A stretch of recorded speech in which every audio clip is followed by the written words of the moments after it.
Maharashtra bulletin, आपला महाराष्ट्र, आपली बातमी।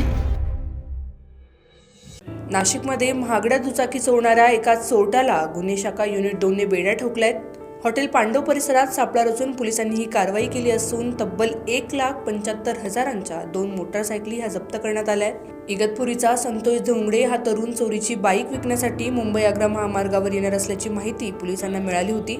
सहाय्यक पोलीस निरीक्षक हेमंत तोडकर यांच्या मार्गदर्शनाखाली पथकाने सापळा रचून त्याला ताब्यात घेतले। चौकशीत त्याने एक KTM ड्युक आणि होंडा शाईन या 2 महागड्या गाड्या चोरल्याची कबुली दिली।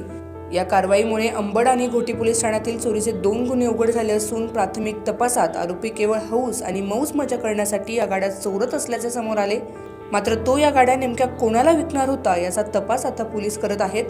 शहरात वाढत्या दुचाकी चोरींच्या घटनांमुळे नागरिक त्रस्त आहेत। केवळ चोरट्यांना पकडून चालणार नाही तर चोरीच्या गाड्या विकत घेणाऱ्यांवरही कठोर कारवाई झाली पाहिजे अशी मागणी आता नाशिककर करत आहेत। सध्या आरोपीला पुढील तपासासाठी अंबड पोलिसांच्या ताब्यात देण्यात आले आहे।